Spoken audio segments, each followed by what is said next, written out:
NRO,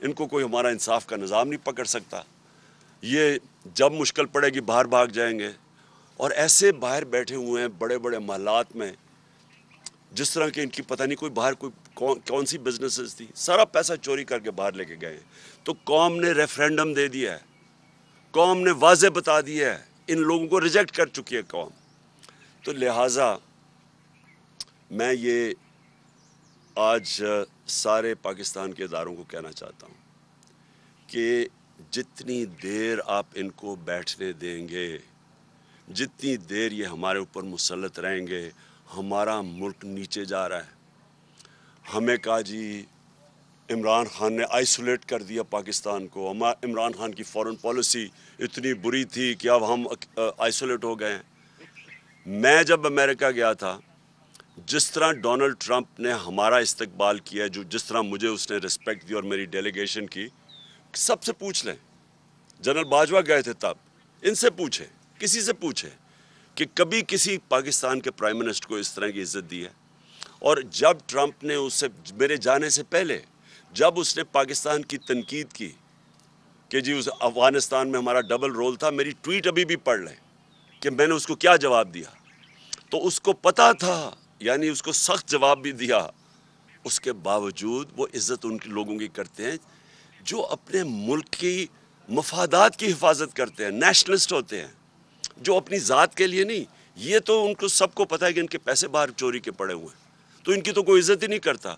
اور Joe Biden کے remarks ہیں, مجھے یہ بتائیں کہ انہوں نے پتہ نہیں کروڑوں روپیہ ہمارا ڈالرز میں خرچ کیا, جا کے بڑے بڑے ہوٹلوں میں ٹھہر کے, وہاں جا کے ٹی وی شو کے اوپر منتیں کر رہے ہیں شہباز شریف جی ہمیں پیسے دے دو, ہمیں ضرورت ہے, ہم پیسے اپنے قرضے نہیں واپس کر سکتے. بلاول بھٹو چاروں طرف پھر رہا ہے, وہ کبھی پاکستان کبھی آتا نہیں. سندھ کا برا حال ہے, وہ ساری دنیا کے چکر لگا رہا ہے. تو کیا فائدہ ہوا اس ڈپلومیسی کا کہ جب اس نے پہلے تو ہمیں, یعنی جو ملک ان کو مخالف سمجھتے ہیں, چائنا اور رشیا, اس کے ساتھ پاکستان کو بریکٹ کر دیا. کدھر گئی آپ کی ڈپلومیسی؟ اور پھر جو خطرناک بات اس نے کی ہے, اس نے یہ کہا کہ پاکستان دنیا کی خطرناک جگہ ہے, اور اس کے ساتھ نیوکلر پروگرام کی بات کر دی. اب یہ ایک پرانا پاکستان کے خلاف پروپیگنڈا چل رہا ہے. یہ 1980 کی دہائی میں یہ اسلامک بوم کا پروپیگنڈا چلتا تھا مغربی اخباروں میں.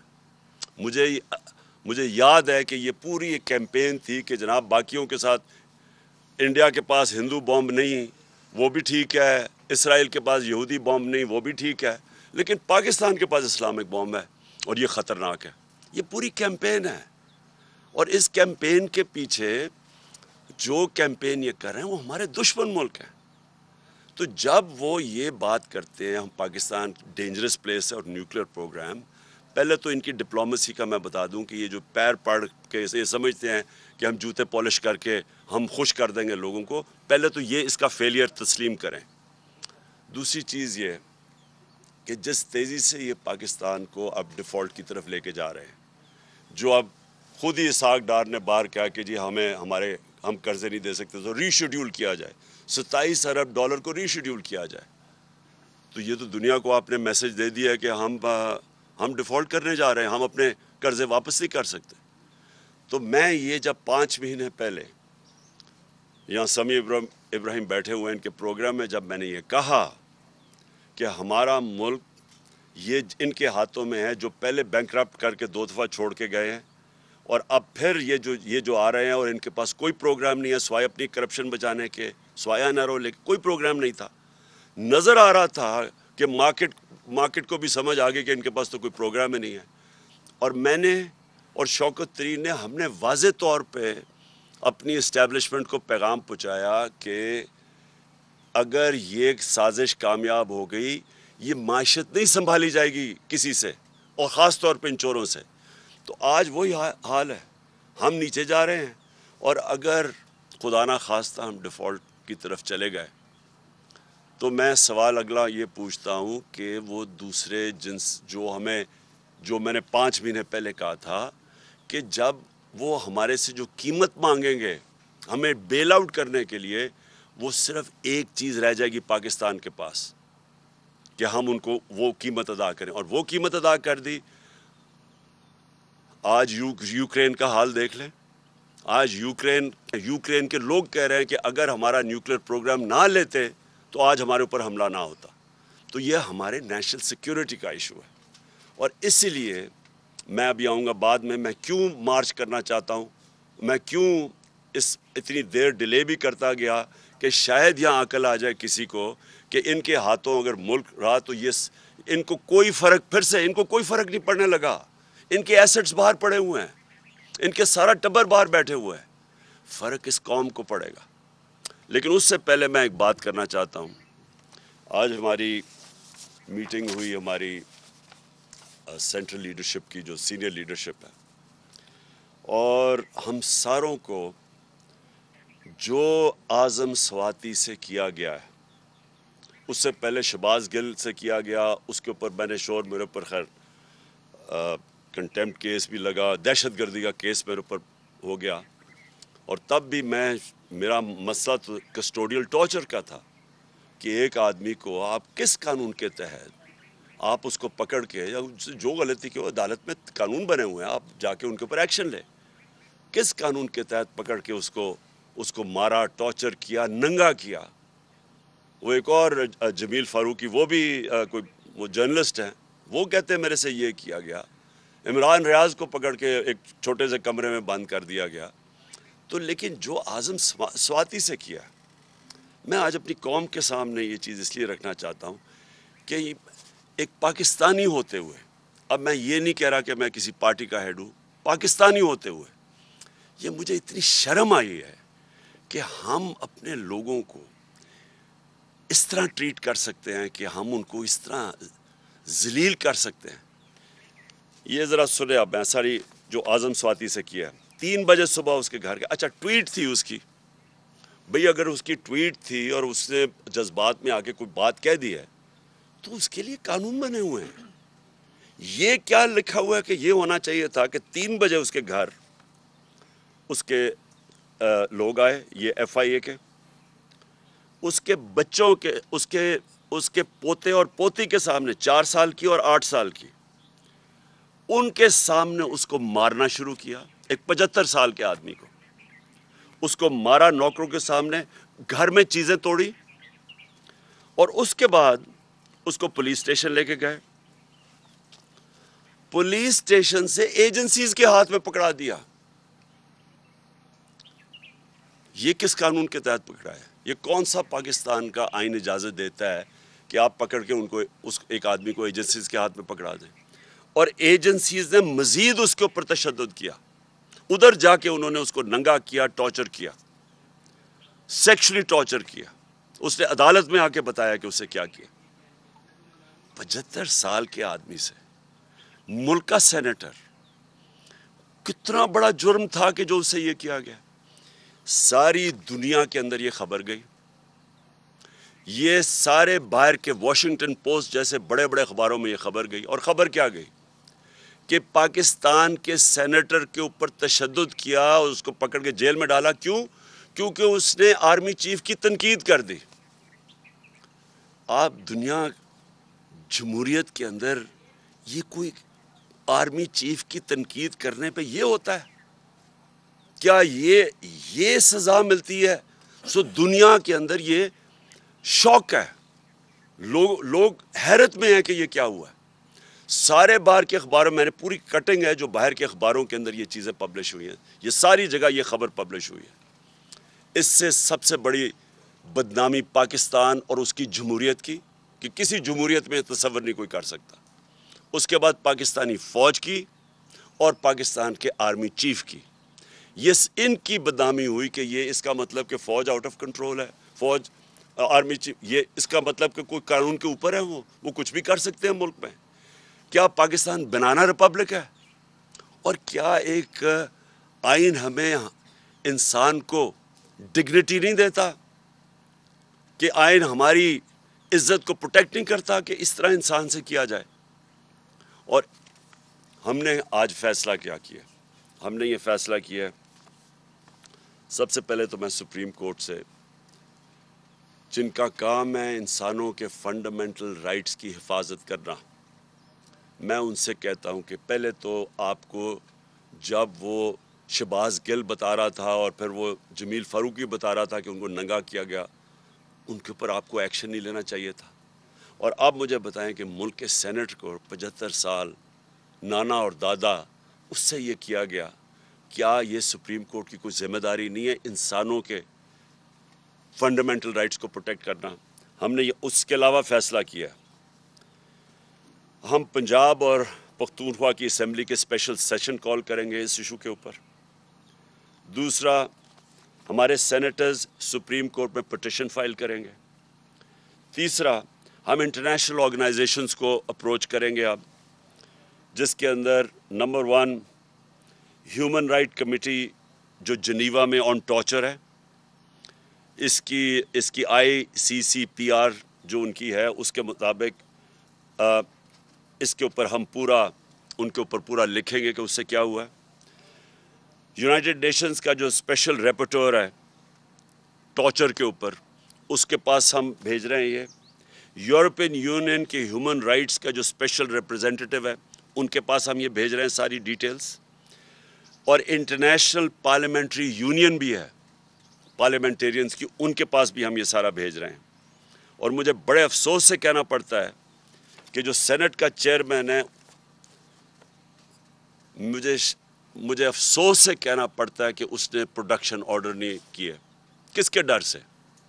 کیا سینٹ کے چیئرمین کی یہ ذمہ داری نہیں تھی کہ اعظم سواتی کے پروڈکشن آرڈر دیتے؟ کس سے ڈرے ہوئے تھے وہ؟ اور میں آخر میں، جو آدمی ذمہ دار ہے اس کا، مجھے پتہ ہے کہ جب سے ایک آدمی کی پوسٹنگ ہوئی ہے اسلام آباد میں اس طرح کی چیزیں ہونی شروع ہو گئی ہیں. یہ جو سارے تشدد کے کیس ہیں جب سے وہ یہاں آیا تب سے ہوا ہے. اس کے خلاف ایکشن لینا چاہیے. یہ آدمی نے ملک کی بدنامی کر رہا ہے، یہ آدمی اس ملک کے آئین توڑ رہا ہے، اور یہ آدمی اداروں کو بدنام کر رہا ہے. یہ آدمی اداروں کے خلاف نفرتیں پیدا کر رہا ہے. اور اس نے اگر آرمی چیف کو خوش کرنے کی کوشش کی ہے، اور مجھے پورا یقین ہے یہ آرمی چیف کو نہیں پتا ہوگا کہ یہ جو ہوا ہے، اس نے نقصان پہنچایا ہے. اور میں آج ڈیمانڈ کرتا ہوں کہ اس کے اوپر ایکشن لیا جائے، کیونکہ جب سے یہ آیا ہے کبھی کسی کو سوشل میڈیا کے لوگوں کو پکڑ کے دھمکیاں دے کو اٹھا کے لے جاتے ہیں. جو عمران ریاض سے ہوا ہے، جو یہ ارشد شریف سے ہوا، جرنلسٹ کے پیچھے پڑے ہوئے ہیں. اور ہمارے یہ جو 2 کیسز ہوئے ہیں، ایک پروفیسر تھا جو شہباز گل، وہ کوئی دہشت گرد نہیں تھا، کوئی کرمنل نہیں تھا، وہ ایک پروفیسر تھا. اس سے یہ کیا، اس سے پکڑ کے جو اس کے حالات جو دیکھے. اور اب ایک سینیٹر سے یہ کیا. اس کے اوپر فوری طور پہ میں ڈیمانڈ کرتا ہوں ایکشن لیں، کیونکہ یہ بدنام کر رہا ہے، یہ ملک کو نقصان پہنچا رہا ہے یہ انسان، اور اس سے فائدہ کچھ نہیں ہو رہا. یہ نہ سمجھے کہ اس سے کوئی اداروں کی عزت کرے گا، اس سے اداروں کے خلاف نفرت بڑھ رہی ہے. اب آخر میں لانگ مارچ کے اوپر آتا ہوں. دیکھیں، میں نے پوری انتظار، یعنی 25 مئی کے بعد، 25 مئی میں ہم نے کوشش کی کہ پرامن ایک پریشر ڈالے جائیں، جو کہ گورنمنٹ کا، جو اپوزیشن پولیٹیکل پارٹیز کا کام ہے، کہ ہم آئین کے اندر رہتے ہوئے ایک پریشر ڈالیں کہ ایک ایسا سیٹ اپ لے آئے ہیں جو کہ ساری نظر آ رہا تھا کہ پبلک اس کو ایکسیپٹ ہی نہیں کر رہی. کبھی پاکستان میں خود اس طرح پبلک نکلی نہیں، کبھی ایسے نہیں ہوا. تو جب پبلک نہیں ایکسیپٹ کر رہی، اور انہوں نے وہاں سندھ ہاؤس میں منڈی لگی ہوئی ہے کہ آپ نے قیمتیں لگا کے لوگوں کے ضمیر خرید کے لوٹے بنا کے تو آپ نے اسمبلی گرائی ہے. اور پھر واضح اب تو سب کو پتہ چل گیا نا سائفر کا، کیونکہ میں ان کا شکریہ ادا کرنا چاہتا ہوں ان کا یہ جو آڈیو لیکس میں، کہ اب ساروں کو پتہ چل گیا. پہلے تو کہتے تھے سائفر ہے ہی نہیں، اب سب کو پتہ چل گیا کہ سائفر ہے. تو یہ بیرونی پریشر، انہوں نے دھمکی ملی تھی کہ جناب عمران خان کو ہٹاؤ اور شہباز شریف کو لے آؤ، کیونکہ عمران خان کو ہٹانے میں تو شہباز شریف نہیں آنا تھا. تو یہ تو سارا واضح ہو گیا کہ پبلک نے یہ نہیں ایکسیپٹ کیا. اور پبلک کو خاص پھر اوپر سے معیشت نیچے لے گئے, مہنگائی اسپانوں پہ چلی گئی. مہنگائی کم کرنے آئے تھے, 50 سال میں سب سے زیادہ مہنگائی ہے آج پاکستان میں. تو انڈسٹری بند ہو رہی ہے, ایکسپورٹس نیچے جا رہی ہیں, ریمیٹنسز نیچے جا رہی ہیں, اور صرف ایک ہی اب سلوشن ہے کہ اس طرح ان کو کوئی قرضے دے دے یا قرضے معاف کروا دے. دیکھیں, اس ملک کی ضرورت صرف ایک اس وقت ہے, صاف اور شفاف الیکشن. یہ ملک جس طرف یہ لے کے جا رہے ہیں تیزی سے نیچے, یہ صرف اب ایک طرح ہی نکل سکتا ہے, صاف اور شفاف الیکشن جو پولیٹیکل سٹیبلٹی لے کے آئے. جب تک سیاسی استحکامات نہیں ہوگی, استحکام نہیں آئے گا سیاسی طور پہ, معیشت نہیں ٹھیک ہونے لگی. کیونکہ معیشت تو نیچے جا رہی ہے. وہ دار کو لے کے آئے ہیں جو کہ خود ایک بہت بڑا مجرم ہے, جس نے سٹیٹمنٹ دی ہوئی ہے منی لانڈرنگ کی, کہ میں جو 2000 کے اندر اس نے میجسٹریٹ کے سامنے سٹیٹمنٹ دیا, وہ جو حدیبہ پیپر مل کا کیس تھا, کہ میں شریف خاندان کے لیے منی لانڈرنگ کرتا تھا. فلم بنی ہوئی ہے اس کے اوپر بی بی سی کی, کہ کیسے وہ قاضی فیملی لنڈن میں بیٹھی تھی, یہاں سے پیسے بھجواتا تھا, پھر ان کو لانڈر کر کے پاکستان لے کے آتا تھا. یہ ملک کو نہیں سنبھال سکتا ہے, ان کے پاس اب کوئی راستہ نہیں ہے. صرف مسئلہ اب یہ ہے کہ ڈرے ہوئے ہیں الیکشن سے اپنے, کیونکہ الیکشن سے ڈرے ہوئے ہیں. رزلٹ آپ کے سامنے ہے, ساروں نے مل کے بھی الیکشن لڑ گیا, اس کے باوجود یہ نہیں جیت سکتے. تو کیونکہ الیکشن سے ڈرے ہوئے ہیں, یہ ملک کو تباہی کی طرف دھکیلتے جائیں گے, الیکشن نہیں کروائیں گے. اس لیے اس وقت میں ان کو آج پھر وقت دے رہا ہوں. یہ میری مارچ اکتوبر سے آگے نہیں جانے لگی. یہ اب سے لے کے اکتوبر میں کسی ٹائم اناؤنس کروں گا. میں ان کو ٹائم دے رہا ہوں کہ ابھی بھی آپ کے پاس وقت ہے. ملک کی خاطر اپنے آپ کو بچاتے بچاتے ملک کو تباہ نہ کریں. اور میں ابھی بھی کہتا ہوں کہ یہ ہے ٹائم آپ کے لیے الیکشن اناؤنس کرنے کا. اگر آپ نہیں کریں گے, یہ میں مارچ کروں گا. مارچ کی میری تقریباً تیاری مکمل ہے, اور میں آج اپنی قوم کے سامنے انشاءاللہ ایمان تو اللہ پہ ہے میرا, کامیابی تو وہ دیتا ہے, پاکستان کی تاریخ میں اس طرح پبلک نہیں نکلے گی جو اس مارچ پہ نکلے گی. میں ٹائم دے رہا ہوں, آپ کے پاس ہے, چند دن ہیں, اور اس کے بعد میں یہ اناؤنس کر دوں گا. ایک دفعہ مارچ ہو گئی اور ایک دفعہ پبلک جب سڑکوں پہ نکلاتی ہے, یہ یاد رکھیں کہ اب تک ہماری ساری 6 مہینے کی سٹرگل آپ دیکھ لیں, آئین کے بیچ میں رہ کے کیے. ہم نے جلسے کیے ہیں, پبلک دکھا دیا کہ پبلک کدھر کھڑی ہے. جلسوں میں کبھی اتنے بڑے جلسے نہیں ہوئے. ہم نے یہ بھی دکھا دیا کہ جب الیکشن آیا 17 جولائی کا, تب بھی کہ پبلک کدھر کھڑی ہے. اب پھر الیکشن میں, بائی الیکشن جو بھی بیچ میں, سب کو پتہ پبلک کدھر کھڑی ہے. اور یہ مارچ میں پتہ چل جائے گا کہ پبلک کدھر کھڑی ہے. ایک چیز آخری میں میری بات, کہ دیکھیں سری لنکا میں کیا ہوا. سری لنکا میں پبلک جب خود آ جاتی ہے سڑکوں کے اوپر, اور وہ صرف 2.5 کروڑ لوگوں کا ملک ہے, یہاں ہے 22 کروڑ لوگوں کا ملک, اور یہاں ایک دفعہ پبلک سڑکوں پہ آ گئی, یہاں کوئی کسی کے پاس طریقہ نہیں ہے کہ اس کے بعد کیوس کو کون روکے گا. اور ابھی تک سڑکوں پہ کیوں نہیں آئی؟ جو انہوں نے خاص طور پہ یہ جو 5 مہینے میں انہوں نے جو مہنگائی کی ہے 50 سال میں سب سے زیادہ, جو بجلی کے بل, ساری چیزیں جو مہنگی ہوئی ہیں اور انڈسٹری بند ہو رہی, اس لیے سڑکوں پہ نہیں آئی. کیونکہ ایک پولیٹیکل پارٹی ان کو منظم طریقے سے احتجاج میں لے کے جاتی ہے اور واپس لے آتی ہے. لیکن ایک دفعہ جب ہم مارچ اناؤنس کر دیں گے اور اس وقت پبلک سڑکوں پہ اوپر آ جائے گی, تو یہ پھر یہ یاد رکھنا کہ وہ اور جس طرح کی پبلک نکلے گی, وہ پھر اس کا کوئی گارنٹی نہیں کر سکتا کہ جب اتنی پبلک اور جتنی تعداد میں انشاءاللہ پبلک نکلے گی تو اس کا پھر کیا نتیجہ آئے گا. تو میں اس لیے آخر میں جو ہر کوئی جو پاکستان میں اس کے اوپر کچھ کر سکتا ہے, وہ ان ساروں کو اور ان پولیٹیکل پارٹیز کو بھی کہنا چاہتا ہوں کہ دیکھیں آپ کے پاس ٹائم اب زیادہ نہیں ہے. ہم یہ اکتوبر کے آگے نہیں جانے لگے, ہم نے فیصلہ کر چکے ہیں. ہماری تیاری جس طرح میں نے کہا تقریباً مکمل ہے, اور میں یہ کسی وقت بھی چند دنوں کے بعد میں یہ اناؤنس کر دوں گا. جناب عمران خان صاحب, ہمیشہ سے ہر پریس کانفرنس میں ہم سوال کرتے ہیں کہ مذاکرات ہو رہے ہیں کیا تحریک انصاف کے کسی مذاکرات. کنفیوژن ہے خان صاحب, ابھی تک واضح طور پہ نہیں کہا جا رہا